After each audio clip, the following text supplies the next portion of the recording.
School gave you the Disney version of history, clean, noble, and utterly fake. The reality? A parade of blunders, scams, and egos, the size of small planets. In this video, we're dragging 33 famous names through the mud they've been hiding in for centuries. From mobsters who made up their street cred to great thinkers, who were basically stand-up comedians with better outfits. This is the history they really don't want you to know. 1. History paints Socrates as a noble, thoughtful sage. This is a lie. Socrates was a public menace, a world-class troll who operated without a keyboard. Think of him as the living embodiment of a relentless internet commenter who replies, "Well, actually," to everything. His famous Socratic method wasn't a gentle journey to knowledge. It was a verbal ambush. He'd corner some self-important general in public and, through a series of gotcha questions, make the guy look so stupid that his own mother would be ashamed. So, when Athens finally voted to execute him, it wasn't for corrupting the youth. It was because every single powerful person in the city was sick of being publicly owned by a barefoot guy in a bedsheet. It was less a tragic martyrdom, and more the ancient Greek equivalent of a city finally voting to kick the most annoying man out of their group chat, permanently. 2. The story that a guy named Thomas Crapper invented the toilet is the kind of perfect joke history rarely delivers. And it didn't. He had about as much to do with inventing the flush toilet as a guy who puts fancy rims on a car has to do with inventing the internal combustion engine. The actual invention was centuries older, created by a guy named Sir John Harington, who was so ahead of his time people probably thought he was a wizard. Crapper was just a brilliant, shameless marketer, a 19th century influencer who understood the power of branding. He put his name, Crapper, in big, bold letters on every toilet bowl he sold. It was the ultimate marketing move, so effective that American soldiers later brought the term home like it was a souvenir. He didn't invent the technology, but he perfected the art of making his name synonymous with taking one. 3. Al Capone, Scarface. The name itself sounds like it was earned in a blaze of Tommy gun fire against a dozen rival gangsters. The truth is so much more pathetic, and therefore so much funnier. He got his legendary scars after making a gross comment about a woman in a bar.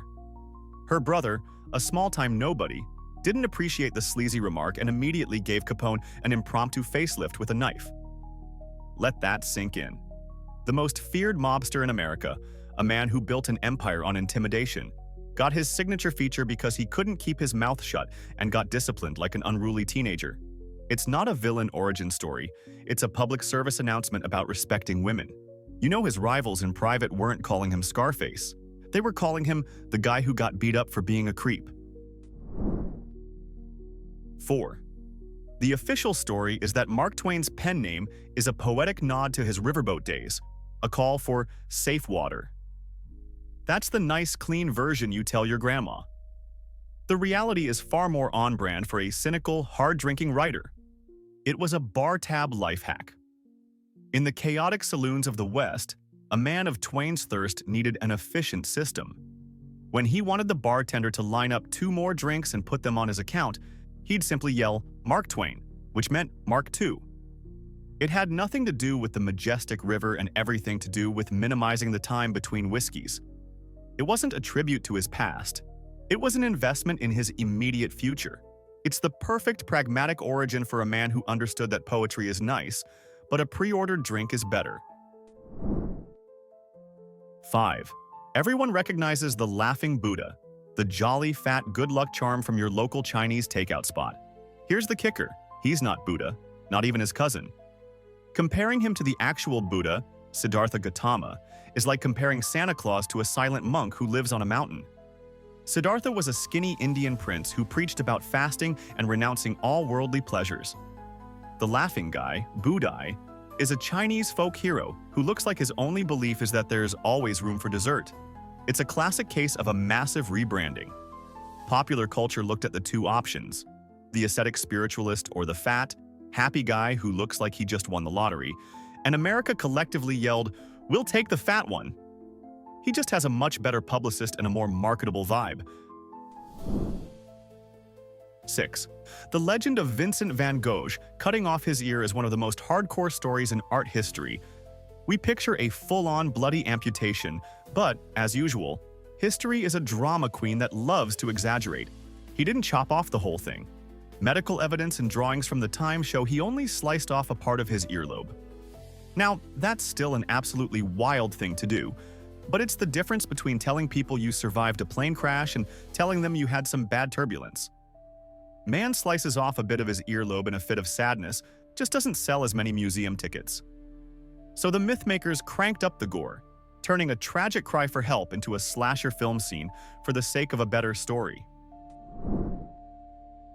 7. Baron Munchausen is the global icon for outrageous liars, a man who rode cannonballs and visited the moon. The punchline?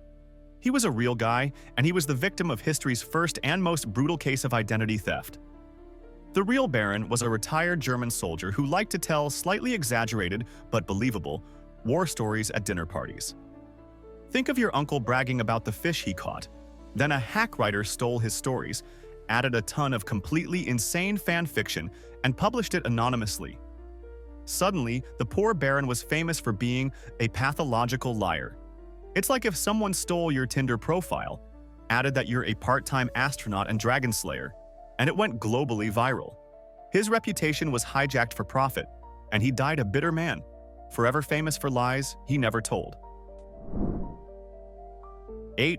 Thomas Jefferson writing, "All men are created equal," while owning hundreds of human beings is a level of hypocrisy so staggering it's almost an art form. It's like a vegan who owns a chain of steakhouses. But the rabbit hole of denial goes deeper. He was in a long-term relationship with Sally Hemings, an enslaved woman he owned, and he fathered her children. He would literally sit in his study, drafting these beautiful, soaring words about human liberty, while his own flesh and blood were living as his property just outside the door. This isn't just a political contradiction, it's a psychological pretzel of epic proportions. You have to be playing mental 4D chess to write the nation's birth certificate of freedom while simultaneously denying that freedom to your own kids. It's the ultimate American paradox. 9. The legend of Robin Hood paints him as this dashing socialist hero, stealing from the rich to give to the poor, all while wearing fabulous green tights. The historical reality, if he existed at all, was likely far less glamorous and much more violent. The earliest ballads don't describe a noble outlaw fighting for social justice. They describe a brutal yeoman, basically a tough middle-class landowner, who was just really, really good at robbing and killing people. Anyone with money was a target, not just the cartoonishly evil sheriff of Nottingham. The whole give to the poor part was likely a PR spin added centuries later to make the character more sympathetic. Think less of a charming freedom fighter and more of a gritty, medieval thug who realized that rich people are just slow-moving treasure chests. The tights were probably not even that fabulous. 10. We picture Michelangelo painting the Sistine Chapel ceiling as a divine act of creation, with the artist lost in a state of holy inspiration. The man himself would have called that a load of crap. Michelangelo hated every single second of that job. He considered himself a sculptor, not a painter, and he thought painting was a lesser art form for people who weren't strong enough to hit things with a hammer. He spent 4 years on his back, on a scaffold, with paint dripping into his eyes, complaining non-stop about his aching back, his sore neck, and his terrible boss, the Pope. He even wrote a miserable poem about how the whole process was turning him into a hunchbacked goblin. It wasn't a spiritual journey. It was a grueling freelance gig from hell that he only took because he really needed the money. 11. When you hear that Galileo was imprisoned by the Inquisition, you imagine him languishing in a cold, dark dungeon, rats nibbling at his toes. This is what the church's PR department would like you to forget. Galileo's prison was actually a series of luxurious private residences. First, he was confined to the stunning villa of a wealthy cardinal in Rome. Then he was moved to a palace, and finally, he was sentenced to house arrest at his own ridiculously comfortable countryside estate outside Florence. He had servants, fine wine, and a beautiful view of the Tuscan hills. It was less a brutal punishment and more like being grounded by your rich parents in a mansion. He was silenced for sure, but let's be real. Most of us would gladly accept that kind of imprisonment for saying the Earth revolves around the sun. 12. History has reduced Kasanova to a one-trick pony, a guy whose only skill was seducing women.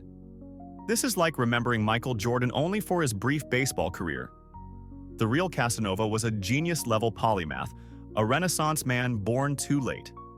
Yes, he slept with a lot of people, but in his spare time, he was also a spy, a mathematician, a lottery founder, a philosopher, and a con artist. He translated Homer's Iliad into Italian for fun and wrote one of the first science fiction novels. He also pulled off one of the most legendary prison breaks in history, escaping from a supposedly inescapable Venetian prison. Reducing this man to just a lover is a historical injustice. He was a walking, talking whirlwind of intellect and chaos, and his love life was just one of his many, many chaotic hobbies. 13. Howard Carter, the archaeologist who discovered Tutankhamun's tomb, is hailed as a hero of exploration. The official story is one of patience, dedication, and a stunning, untouched discovery. The slightly less heroic truth is that he was almost certainly a tomb raider with a fancy title. There's compelling evidence that Carter and his sponsor, Lord Carnarvon, found a secret, smaller opening to the tomb and snuck in months before the official discovery.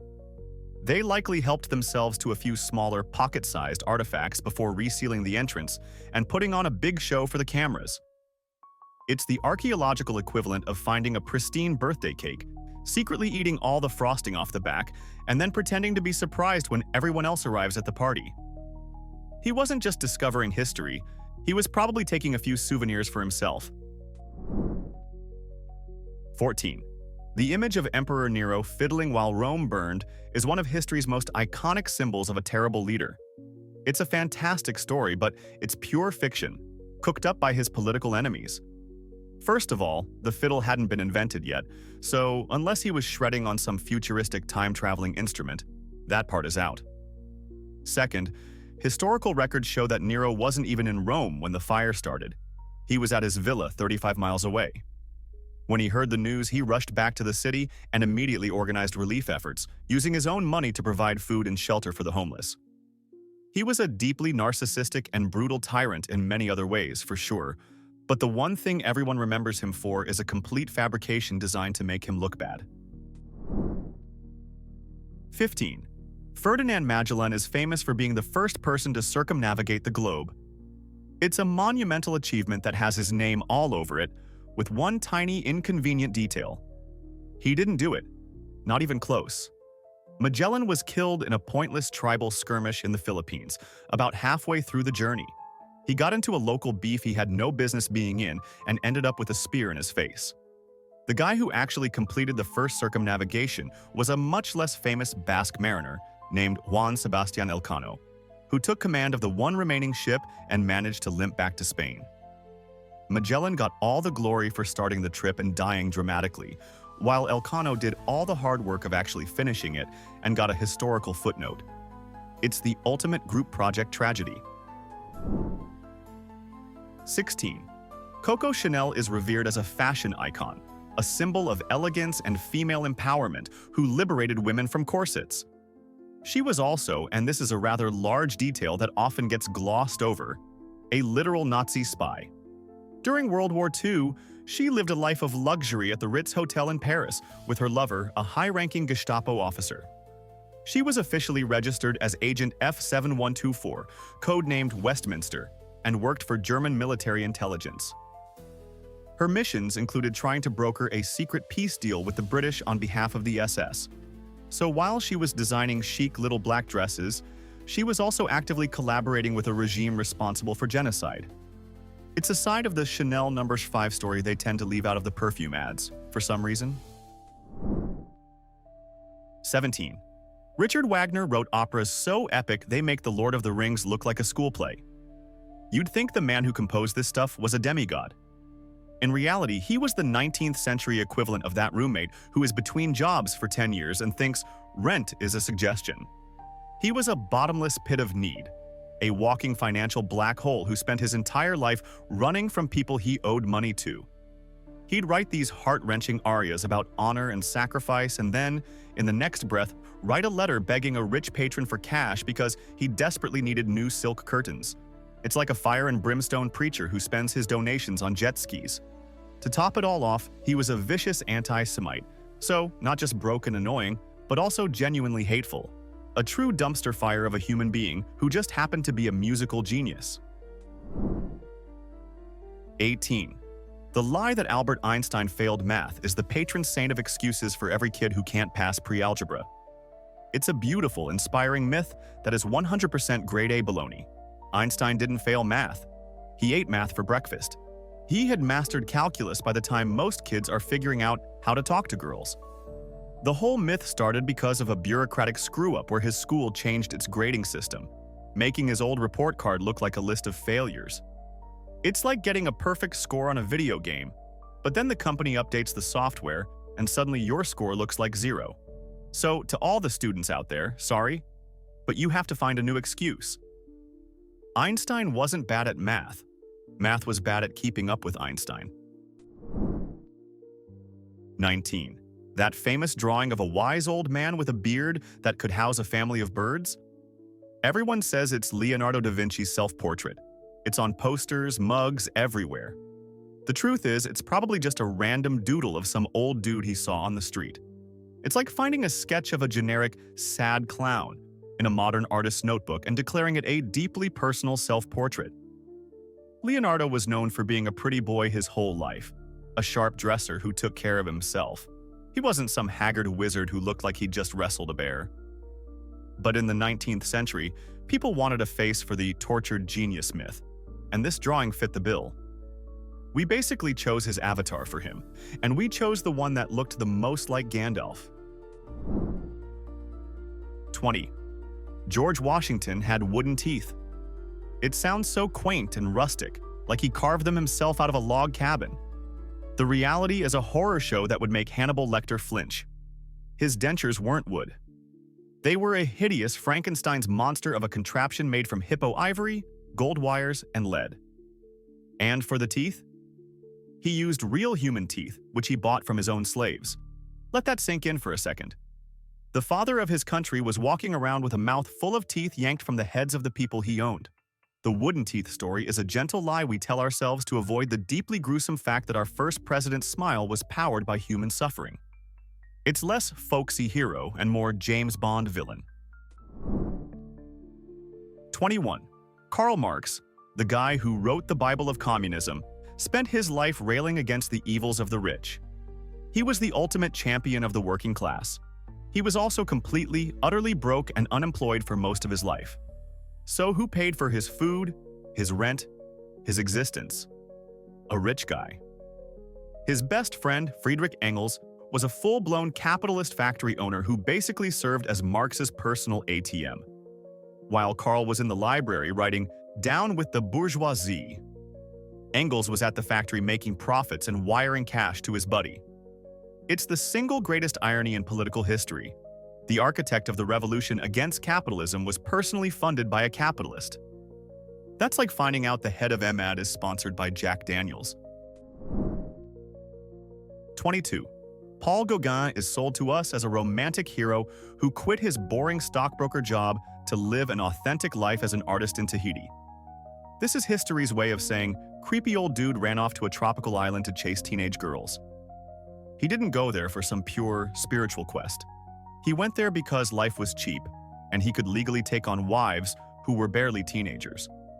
He married a 13-year-old, gave her syphilis, and then acted like he was a misunderstood genius communing with nature. He wasn't abandoning civilization. He was abandoning child support payments and basic human decency. He was less of a brave artist and more of a deadbeat dad on a permanent, ethically questionable vacation. 23.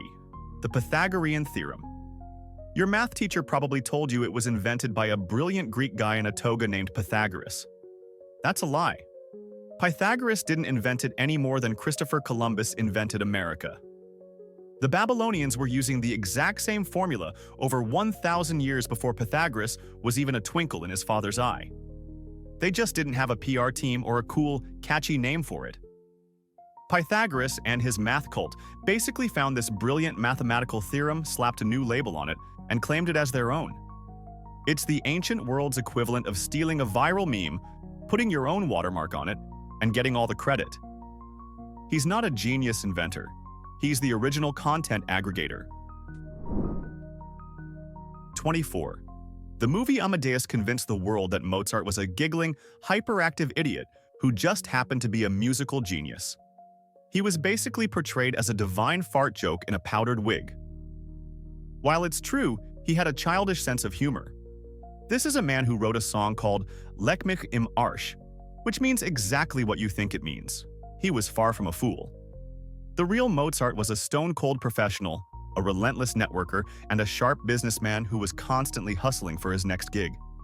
He wasn't some vessel for God's music. He was a working musician, trying to pay his bills in a brutal industry. The image of the giggling fool is fun, but it's a caricature that ignores the shrewd operator underneath the silly laugh. 25. The urban legend that Walt Disney had his head cryogenically frozen is one of the most persistent and ridiculous myths of all time. We all love the image of his frozen head sitting in a vault under Cinderella's castle, waiting to be reanimated. It's a fantastic story worthy of one of his own movies. The boring truth? He was cremated. His ashes were buried in a perfectly normal family plot in a California cemetery. There is zero evidence, not a single shred, that he ever even considered being turned into a human popsicle.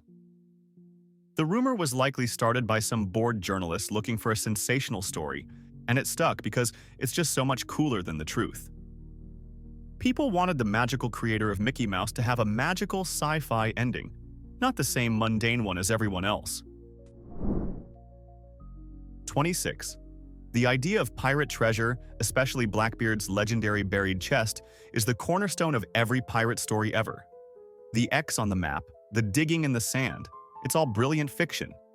There is absolutely no evidence that Blackbeard, or almost any other famous pirate, ever buried their treasure. Why would they? These guys were not long-term financial planners. They were live fast, die young rock stars of the sea. They stole money and immediately spent it on booze, gambling, and throwing insane parties. Burying it in the ground would be like a modern rock star winning the lottery and deciding to put it all into a low-yield savings bond. It's completely out of character. The whole buried treasure myth was invented by writers like Robert Louis Stevenson to make pirate stories more exciting. 27. Joan of Ark is remembered as a holy saint, a teenage girl who heard the voice of God commanding her to lead the French army. It's a powerful story of faith and divine intervention. Or it could be a story about undiagnosed medical conditions. Modern historians and doctors have suggested that her divine visions and voices could have been symptoms of a number of ailments, from temporal lobe epilepsy to schizophrenia. These conditions can cause powerful auditory and visual hallucinations. This doesn't make her any less brave or historically significant, but it does reframe her story. Was she a vessel for God, or a remarkably charismatic and determined young woman whose brain was playing tricks on her? History chose the more miraculous explanation because it makes for a much better movie plot. 28. The tragic story of Marie Curie is that she died from radiation poisoning due to her groundbreaking experiments with radium. That's true, but it's only half the story. The other half makes her even more of a badass. During World War I, she didn't just sit in her lab. She developed mobile X-ray units, basically X-ray vans, and personally drove them to the front lines to help surgeons locate bullets and shrapnel in wounded soldiers. She trained other women to operate them and exposed herself to massive, repeated doses of radiation with little to no protection. She saved countless lives, but soaked up enough radiation to make a nuclear power plant nervous. So yes, her lab work was dangerous, but her heroic, hands-on war work probably killed her just as fast, if not faster. 29. Samuel Morse is celebrated as the brilliant inventor of the telegraph and the creator of Morse code. In reality, he was more like the Steve Jobs of the 19th century, a great visionary and a master promoter who was brilliant at taking credit for other people's work. The actual heavy lifting of creating the code, the system of dots and dashes itself, was done by his far more technically gifted but less famous assistant, Alfred Vail. Vail figured out the elegant system of assigning shorter codes to more common letters. Morse was the businessman who had the connections, the vision, and the shamelessness to put his name on the final product. It's a classic story. The quiet genius does the work, and the loud boss gets the statue. 30. Samuel Colt, the man whose name is synonymous with the revolver and the Wild West. The legend is that he invented the gun that made all men equal. The truth is, he didn't invent the revolver. The core revolving mechanism already existed. Colt's real genius wasn't in engineering. It was in marketing and manufacturing. He was the first person to figure out how to mass-produce guns using an assembly line, making them affordable and available to everyone. And he was a marketing god. He created the myth of the heroic gunslinger on the frontier, essentially selling a lifestyle along with the weapon. He didn't invent the gun, but he invented the idea of the gun, and that's what made him a legend and a very, very rich man. 31. Guy Fawkes is the famous face of the gunpowder plot, the guy who tried to blow up the English Parliament. He's the star of the show, with his own holiday and a cool mask that's now a symbol for hacktivists. But he wasn't the leader. He wasn't even second in command. He was basically the hired help, the bomb guy. The real masterminds were a group of wealthy Catholic nobles who were tired of being persecuted. Fawkes was just the explosives expert they brought in to handle the dirty work. He became the face of the conspiracy for one simple reason. He was the unlucky idiot they caught red-handed in the basement with all the gunpowder.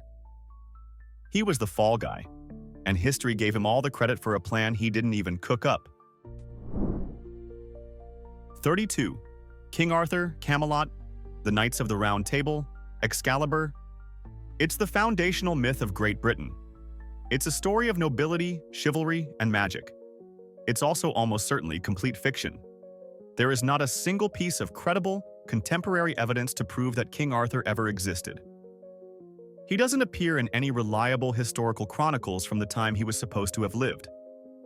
He was most likely a composite figure, a legend created centuries later by blending tales of various Celtic warlords to create a national hero. He's less a historical king and more like a national superhero, a Captain Britain for the Dark Ages. Believing in King Arthur is like believing that Batman is a real historical figure who protected medieval Gotham. 33. The death of Rasputin is a legend of superhuman endurance. He was poisoned, shot multiple times, beaten, and finally drowned. He sounds less like a man and more like a Terminator. The story was massively exaggerated by his killers, a group of aristocrats who wanted to make their messy assassination sound like an epic battle against a demonic force. They were probably just terrible at murdering people. It's likely that the poison was ineffective, their marksmanship was awful, and they were in a panic. So they created a story where they weren't incompetent assassins. They were heroic monster slayers who had to kill a man 5 different times. It was a brilliant PR move to cover up what was probably a very sloppy and embarrassing hit job. Turns out, history's biggest legends were often just history's best liars. Behind every grand statue is someone hoping you never read the fine print. So tell me, who's the greatest con artist in history that deserves a public unmasking? Drop your verdict in the comments and let's get messy. If this truth demolition made you grin, hit like and subscribe. More reputations are about to crumble.